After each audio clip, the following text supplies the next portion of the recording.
Alright, so yo, welcome back to some Mabinogi. Pulling up the wiki. Dark Dreams of Winter Wind. I at least got the title right once in this, I guess, playlist or series, because this is like a side quest thing, like the Crombass one, which was, I believe, sea drifts amidst the wind or something like that. So last time we met a new character called, or last session, we met a new character called Loiscneach, as I would want to say that's what his name is, because there's no pronunciation meter or word, so I'm not sure. So he's a really conscious mountain keeper who takes his responsibility seriously, especially when they're in the mountain range. So we went through this entire thing of him trying to get us to trust him, and then him taking the lead because this is his home turf. And he said, if anything goes bad, go on without me. I'm like, I'm not sure if I want to. I feel like between the two of us, I'm the stronger one here. I'm pretty sure I have a higher chance of surviving. But he was like, no. I got this. This is my home turf. I know, even if I can't beat them, I can outrun them. I'm like, I don't know. I'm also a part demigod and the Knight of Light. So surely, I should be able to, you know, outrun everything. But yeah. Oh man, all these people doing whatever they're doing. I'm guessing this is high-end content.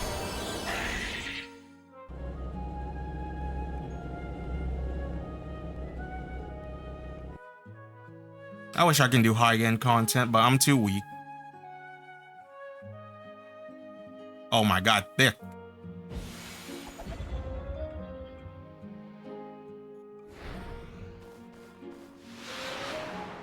Alright, but now, also for a conscious guy who's supposed to be like alert on all times, especially he knows how dangerous the mountain range is, yet this old lady snuck up on him and bashed him in the head and steal his soul.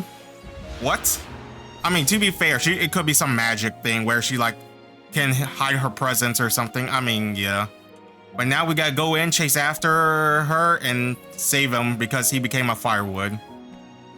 It seems this breach is the only way into or out of Glenn Bearna. Entry requirement 20k, total arcana level 50. Enter. Normal.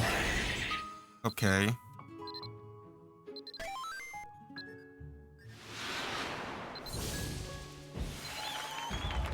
You must be in a party of 2 or... Oh, come on! Really? Is this Crombass all over again? That sucks. They should have a solo easy mode so people can progress the quest. Well, there goes my dogs. I'll be right back. Alright, so I finally got someone to help me. Sushi, once again, who helped me. Oh, and Link, I mean, who helped me with Rabbi Phantasm. And then there was another thing. They also made my Fanatic Greatsword. So, let's go. Hopefully we don't die.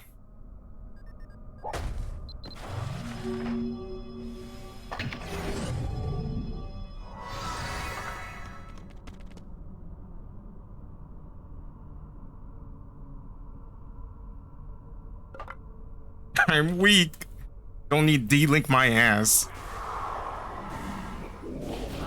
Kyle, oh, we fight Granny. Oh, Granny hurts a lot.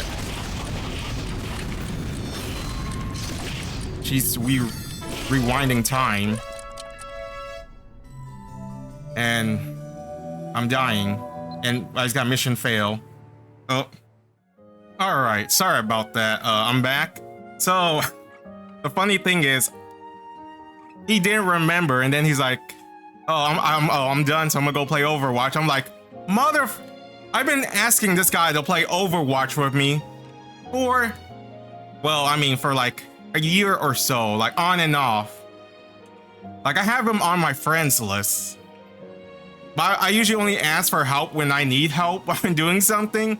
But you guys know how I love playing Overwatch. I always hit him up, hey, you want to play Overwatch? And he's like, nah, I'm not interested in. But now he's playing Overwatch, but he doesn't bother to hit me up for Overwatch. That made me sad. Because I'm always trying to find people to play Overwatch because no one wants to play it. But anyway, so we just defeated Grandma. And now...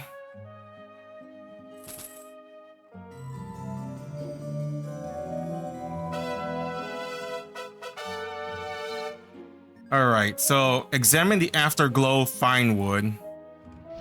Is that the item? Oh, it's red. A piece of firewood that once took the form of a warm flame. Smothering ember still glows along its cracks and crevice. Alright. Can't be in a party.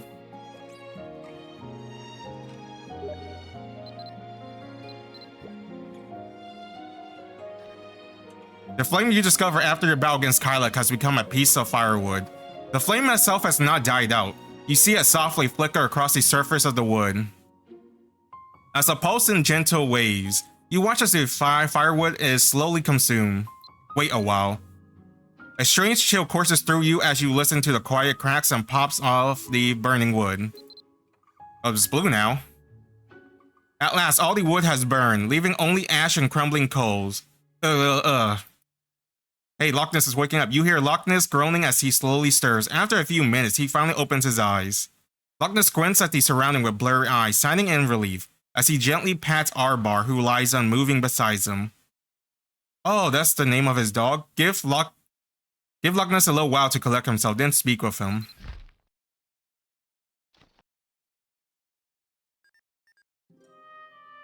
And Fantasia of Endless Wind. Ursulith. Oh, he's crying. Loch Ness looks at you, his hands trembling. Aww.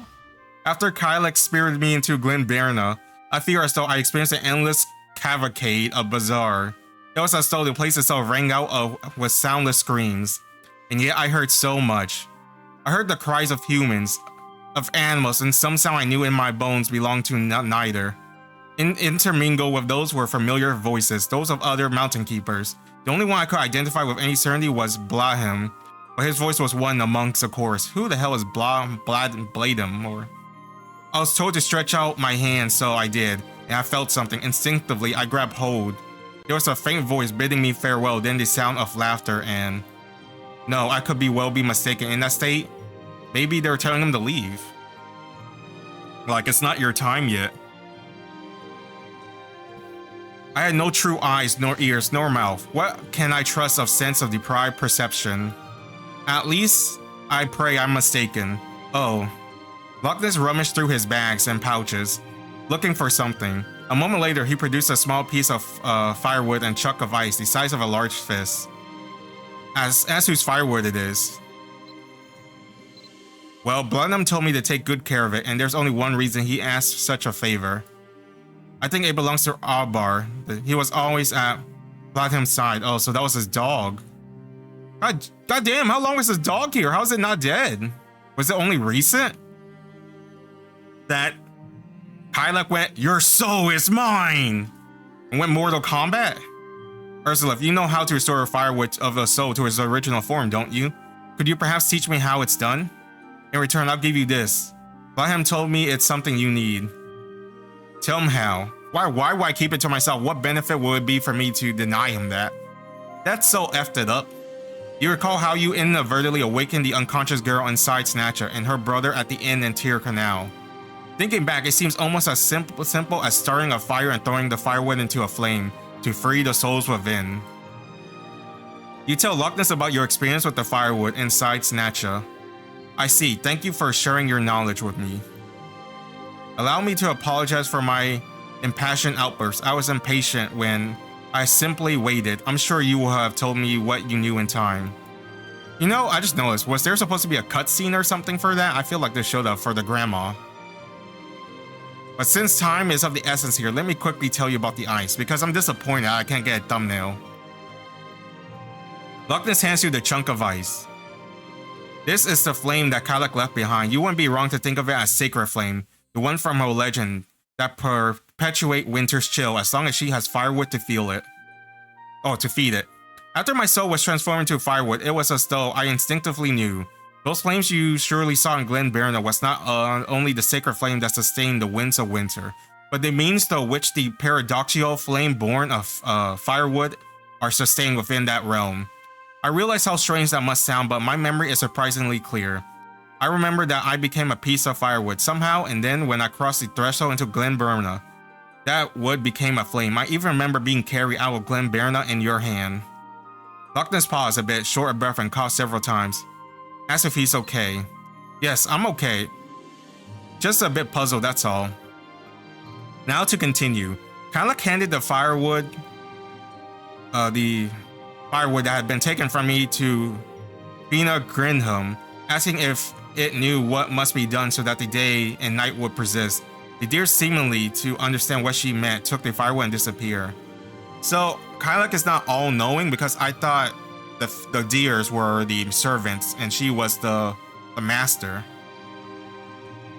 Because it seems odd that she would ask it if it's something that she wouldn't know itself. As I followed Kylak through the flames, I found my procession, that chunk of ice, and Arbor's firewood, and the next thing I knew, you were there fighting against Kylak. And then I passed from flame back into firewood once more. That's all I can recall of what I experienced. He looked so struck. So, was it stricken? Sad. He looked sad. Ursa, while I try to wake Arbor up, you should take a closer look at that chunk of ice.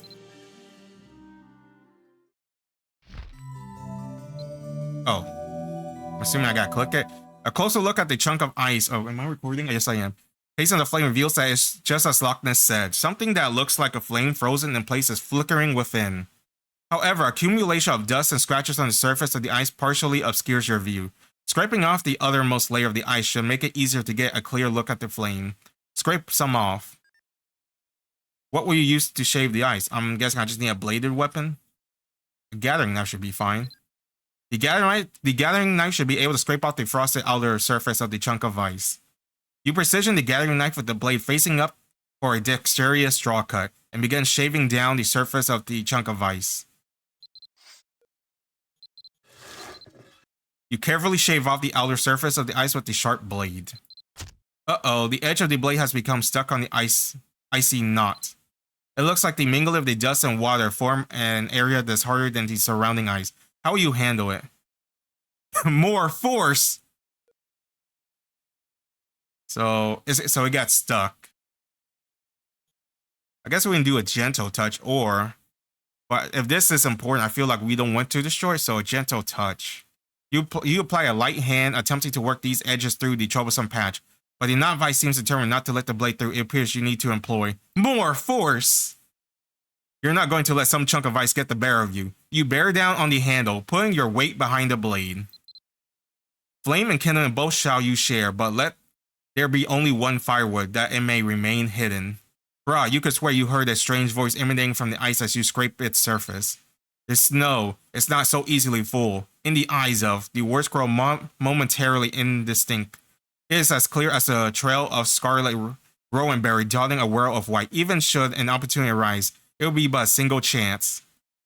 I shall choose one who might seize the opportunity and bestow upon them the firewood. Consider my who have tended. You strain to hear as the voice fades away, but only a few intermittent words. Scrape off the ice. You cannot stop now. Not if you wish to examine the flame embedded in the ice more closely. Scrape off the remaining ice. Oh, we do get a cutscene. Oh no, we don't get a cutscene. Oh wait, we do. So are we this? Oh, so we're back on the other side. Time flows ever onward. Nothing remains unchanging. Even the longest winter must give way to at last spring. Dear children, 'tis our job to spin upon the wheel, to burn away the old as we fashion the new. But this time, it seems, shall be the last. No more must you gather, no more must you burn, for the wheel has finally turned in its course. So maybe time was offset and she was trying to correct it. And because she's a god, you know how gods are, mortal lives isn't like that important.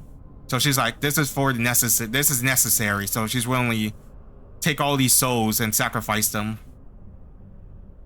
Unless they don't die, they're kind of just in that purgatory flame-like state.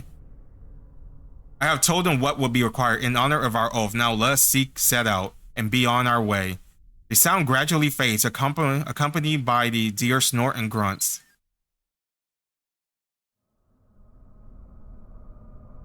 Face reveal? Oh. Damn, she's way smaller and way creepier. She's like the Grudge. I mean, I don't know why they show us that. I mean, it's cool they show us that, but they act like it's a big reveal when we kind of knew. It is strange, hearing my words given form through throat and tongue. Nevertheless, the sound of this voice ringing within these ears serve proof that for the spoken ones who would read the coming and going of winds, who would change the very color of earth. Letter and words are the tools with which they record what is past, that I may ever be with them. To be always known, to never be forgotten, is to be eternal. Their speech I master, so too their concept and ideas, and with these things did I define myself. Little pieces, motes and mites, fragment of histories unknown, pruned away or simply come to naught. Chorus upon chorus of voices have spoken and fallen silent, words upon words recorded and lost, but deeper than the expression lies the root, a belief, faith. I had to grasp it at any cost before the faintest trace of my existence vanished. Oh, is that why she's trying to make this realm, so she can sustain herself within it? In the place where the foothills rise, the peak mankind calls Morn Mountain. Where the water rushes through the canyons they call Moonhide Gorge. I have made myself as one who gathers firewood and burns it to call forth winter. For the faded glory long forgotten, for the moment of brilliance that will last an eternity. Okay. I'm sure there was a flame around here. The sound of snow losing its shape, crunching beneath softened foothills seems to grow louder. Uh-oh, is she gonna be mad that he took it?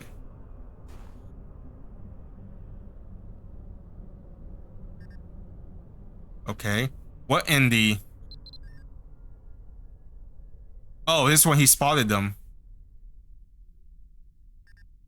You peer towards where Loch Ness is looking. I see and I understand, so go the lives of who are preyed upon. It must be a meager sort of life, unable to graze or lap up waters without conscience, eyes wide with fear, ears straining to catch the slightest sound of the predator when it lurked nearby. An entire existence focused purely on surviving to see another day. So that's the instruction of the criteria for what they should find. Dear children, I shall extend the hands of deliverance. No longer shall you cower as the hunted, you shall become the hunter, strong and fierce. What say you, will you follow me? Unless she's kind of necromancing... What the hell? What the hell? She just brought back this weird ass rabbit or bunny and made it bad bunny? To go kidnap things? I thought it was a deer. Go now and head to your new home. Your new body may still feel unfamiliar, but you shall grow accustomed to it in time. Or maybe they're just in this realm. Who is next? Ah, you, I see. Oh, Arbar, the dog. So you lost your precious master. What will you have now? A warm hearth? A new master? Is there aught you desire? A keener nose to bear to smell if I see you still seek your lost master. Aww, poor dog. Then I shall grant you your wish. Oh no, no longer will you have to roam the icy waste. Your new home awaits. There you will catch the scent of your master from afar. But what, won't it be aggressive towards its master? Unless that's how Blade was kidnapped or taken and killed and brought here as a firewood. Now that we have gathered enough souls of flame, we require those who shall reside within the fissure and serve us as defenders. Yet we still lack for firewood. We cannot face that spreading amongst the people of the land.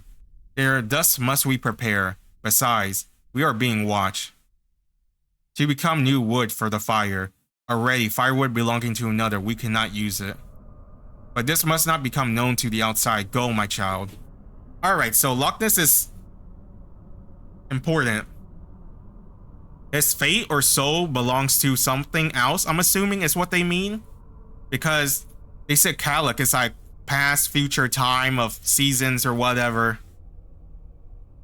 So do you think because Kylik's fate belongs to us and he is supposed to help us, that she can't take it?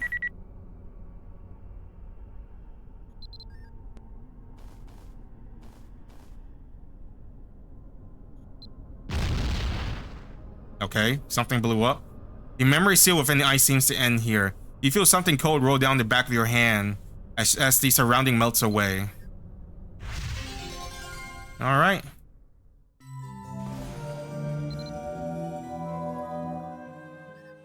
Oh, Ursulith. As you draw nearer, a pale green gaze reminiscent of moss or lichen falls upon you. Thanks to your advice, I managed to awaken Arbar. He was still groggy and went back to sleep not long after he woke up. Probably from fatigue. Looking at his eyes though, at least I know he's back with us.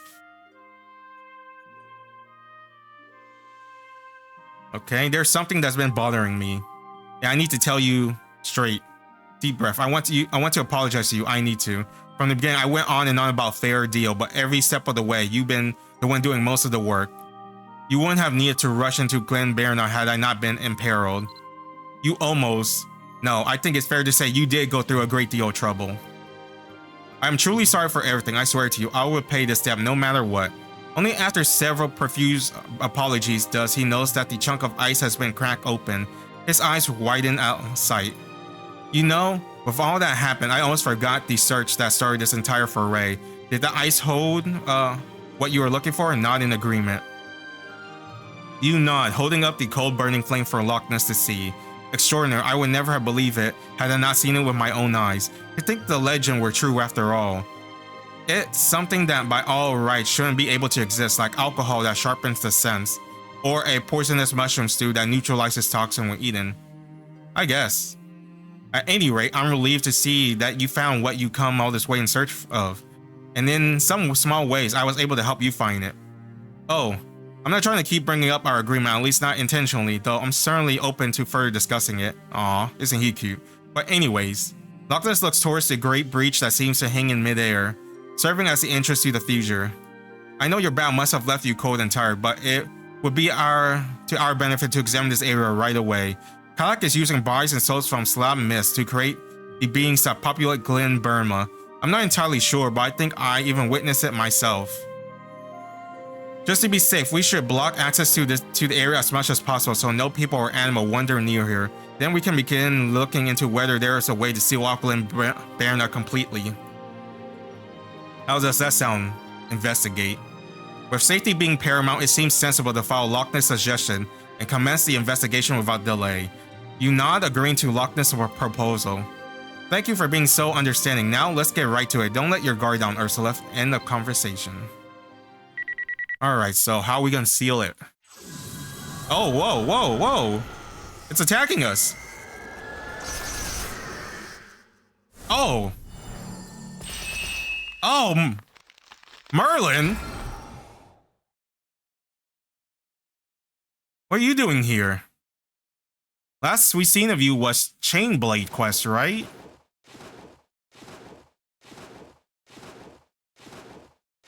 Look, I'm walking up swell swagger and stuff.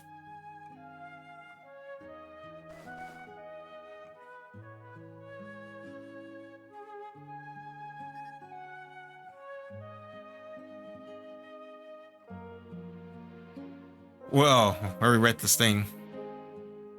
Merlin shakes the dust off his hand, folding his arms across his chest. It brings you comfort to see a friendly, confident face in a place so remote.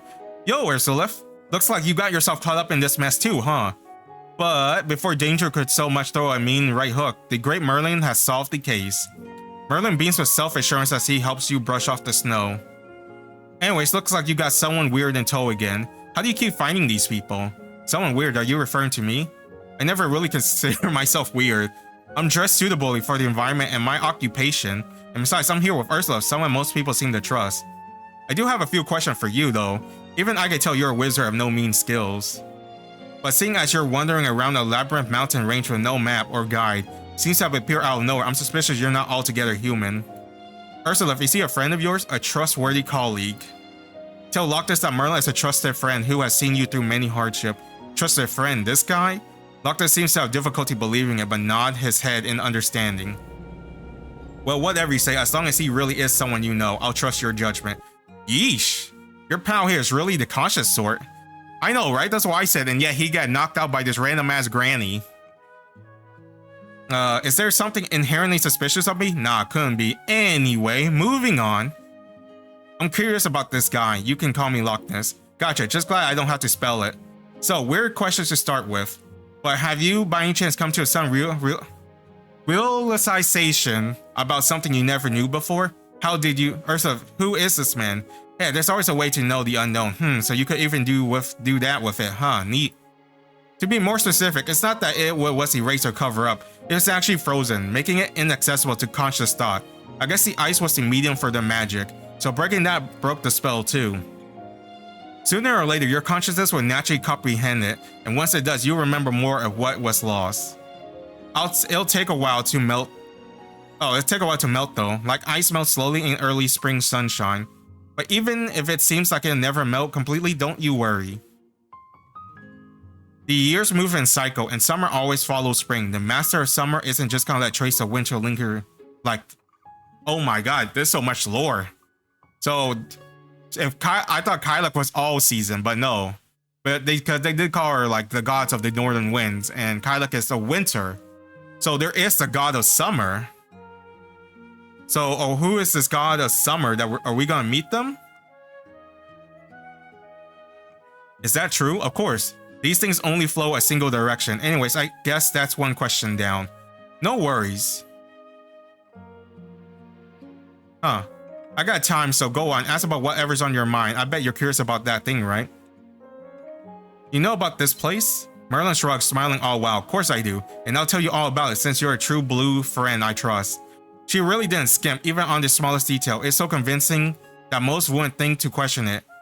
Blurred just enough around the edges to trick all but the keenest sense, and if she was up against anyone, then there might have been enough. Too bad she ended up catching the attention of the great Merlin. I saw right through it, of course, and I'm willing to spill all the secrets. Come on, ask me anything. Firewood and embers.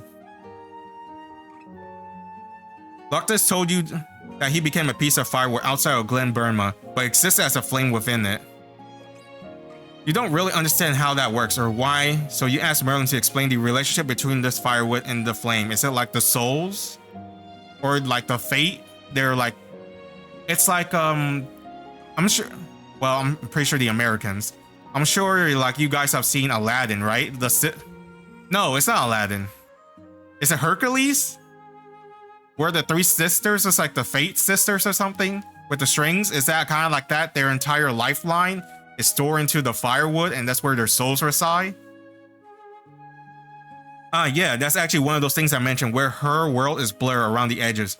I mean, it doesn't take a detective to tell you that place is miles away from normal, right? What she did is she warped the space itself to make it look like what's inside is a completely different place from what's outside. That helps to minimize the paradox caused by her altered reality, ignoring the original characteristic of the area, or the general principle of cause and effect. Okay, so that makes sense. So, what I said earlier, she is creating a reality marble.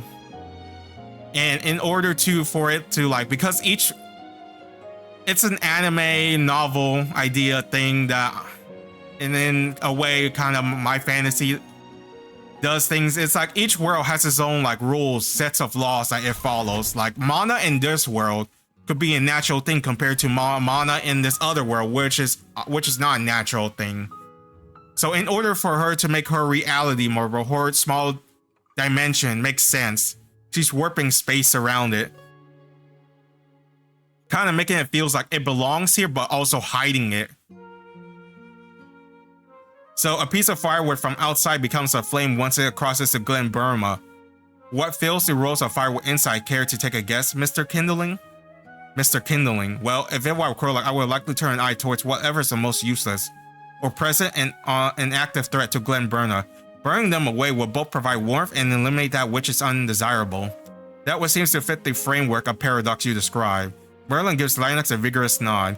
Damn, my explanation was so good that even a guy who literally just heard all about this now is showing signs he got it down cold. Man, sometimes I amaze myself. She probably accounted for any case where someone would randomly wanders in looking for firewood and remove it from the bounded space. I'm not sure how likely that is, but if it does happen, there's no real downside for her. It's like an easy trap, huh? It's firewood she needs, not the byproduct. Come on, don't be shy. Oh, it's all Glenn Bearna. You recall the frozen lake within Glenn Bearna and the scattered shards lying strewn near the entrance. You asked Merlin about Glenn Bearna. Glenn Bearna? That's the name for the space in the gap between the barrier. There was never really a proper term for something like that before now. But that's what we take into calling it. It means something like Valley of the Breach in Old Tongue.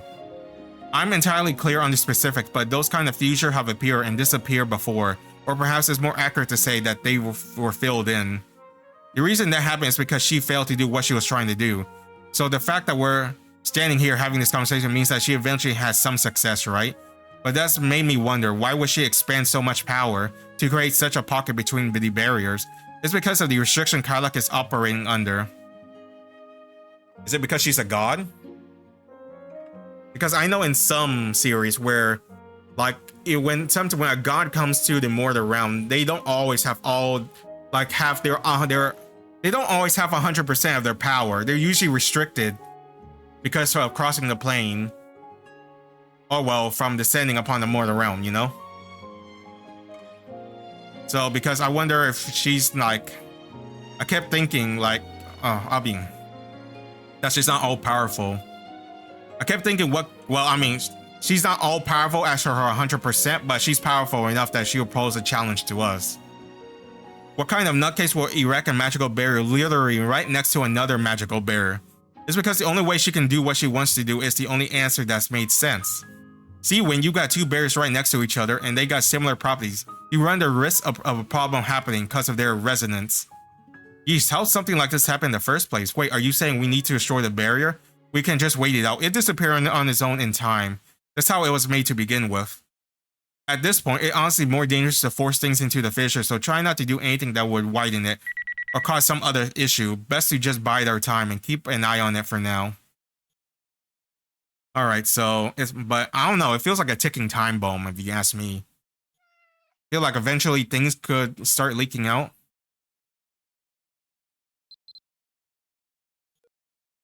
You think of Karlach, the master of Glenn Bearna, and the roots of the problem plaguing the region. You ask Merlin to tell you more about Karlach. Karlach, huh? Well, I think our friends here could probably give us a better rundown. Me? Well, what I can tell you is that Karlach we encountered is something different from the Karlach I'm familiar with from the old legends. Long ago, our ancestors used to help Karlach gather firewood, look after the mountain, keep an eye on the world of the man, so that no harm will come to Karlach's children, animals like deer and such. Apparently they even stood in the presence of the gods of the northern wind herself. That's why the mountain keepers around here grow up learning about Karlach and what she looks like. If we should ever encounter her in our wandering through the mountain, we want to show the proper veneration and respect she's due. But the Karlach I met was entirely different from what I understand her to be like. At least none of the stories I knew portray her as such a creepy-looking figure. Well, you heard it from the man himself. Whatever is claiming to... Oh, so that's not the actual thing. Maybe it's an echo? Karlach, claiming to be Karlach, they ain't the general article. And the faint energy I feel here is very similar to what I felt to the east. Is that where the sun god is? My speculation is that either she's the successor of the former god, or she took the original Karlach's power somehow. What? Power like that really inherent to the being. It can be taken forcefully or passed on to someone else. Some cases it can simply dissipate. You've probably seen it happen a few times or even experienced it yourself. Have I? The only one I can think of is Ilata, right? Where his power came to us. Other than that, I don't think we ever seen a god become another god.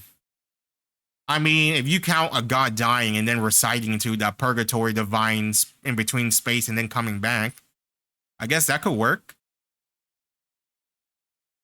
Unless he's spoiling for things after G18, because we're on G17 right now, and we're about to do G18. Merlin's explanation brings to mind what Nahada did to Nimwin. Did he do that? I don't know. Felt like he just kind of beat the poop out of her and tried to murder her to get... I guess that makes sense, to get her powers. I guess that's... Maybe. That seems kind of... Yeah. I'll say like maybe 50-50. That kind of seems. But I guess it's like different ways to do it. Looks like you got the general idea. Then I guess that's about sums it up regarding Kylek.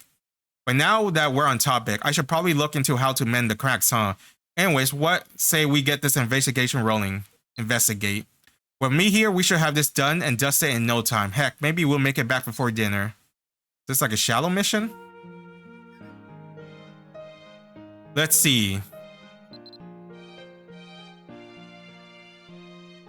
Hypothetical speaking, you have to venture inside and shake up the order of that space to break up what it's composed of. In theory, that should destabilize its balance. I mean, that follows logic.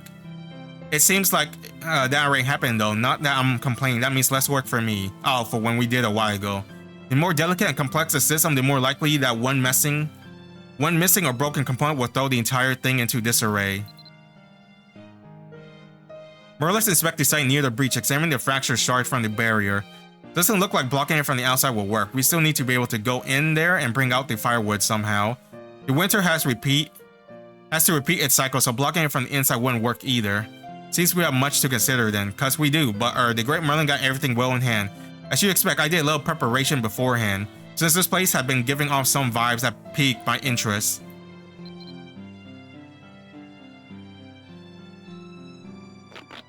Well, there is one thing I couldn't find. I thought for sure I wouldn't have too much trouble getting these, given the season, so I pushed visiting the farms back a bit on my to-do list. But when I got there, guess what? None of the farmers had a single sheaf of grain left from their last harvest. What are you talking about? Apparently someone got there before me and laid claims to all of them. Merlin looks towards Loch Ness. I wonder who else would have been interested in such a specific thing that would have been almost no value to most people. But now I see they're being put to good use. I was afraid that someone might have fed them all to their livestock. I'm sorry? Nothing to be sorry about, pal. Look like you borrowed the know-how of the old druids. You can tell that much just by looking at me. That's impressive. Now this is what I was told, so I can't say how true it is, but lots of the things we mounted can be used to carry out our work were originally created with the wisdom of the druids. That's how I avoid catching so much as the sniffle while I was lying unconscious on the frozen earth. I told Ursula to bundle up or wear a robe, but having these sheaves gives me all the warmth I need. In the waning days of fall before winter chill sets in, I head into lowlands to the last farm or two where the farmers are still gathering their harvests and get them for a small markup. Right, they symbolize the end of the fall and the onset of winter, and that's why I need them. I gone everywhere I could think of that has a farm, from Tirkanal to Teltian. Oh no. For this magic work, I gotta use the real deal, and it looks like you have some left over. They still got the energy, right? How did you even know that? But you're right, I wasn't able to head back to my hideaway, so I've been carrying them with me. Lochner hands Merlin a small sheaf of wheat. Merlin shakes his head, staring at the bundle of grain. Hot damn, to think I get to try out one of the old magic. I must have really been building up my karma. Let's see, so I separate them like this, then I make a knot here. Merlin put out a small base figure and begins tying the stalk of wheat to it. After a while, he looks at you and Lochner, a self-satisfied grin plastered on his face. With an exaggerated flourish, he holds out his handiwork. Is this some sort of doll? Of course it's a doll. It's a real Buick, I say so myself. You provide the material, but I made it into this, so the obvious question is, who does it actually belong to now? What are you? Don't tell me, are you going to use that to do what I think you're going to do? Hehehe. Well, it's only possible because the barrier is weak. If she managed to gather up all the firewood, it'd be a different story. Ursula have done this a real solid by going in and shaking up the entire place. Now it's a weird world full of paradox, a space that would never be able to exist outside the future. Just a huge mess in there, really. On top of that, something key to its function was removed, so the instability must be off the charts. She even sent her power out somewhere well outside her domain to get back what was taken from her, and I'm betting she used up a lot of energy doing that. Or to be more precise, I was the one who had something taken from me. Ursula, the sheaf I carries are connected to the idea of embracing winter, and to serving the Lord of Snow. It is said that long ago the eldest mountain keepers served Kylek, and each autumn would gather sheaves from the last harvest of the year. Because of that, the flames from the Battle of Bag to Real never touched the snow-capped mountains. Oh. Nor any of the other calamities that have befallen the lands in more recent times. There was a lot, bro. You've been missing a lot. So in the end, I suppose it comes down to a matter of perspective. Knowing that, Ursula, who would you say this doll belongs to? I don't think it belongs to Merlin. I think it belongs to Loiscneach.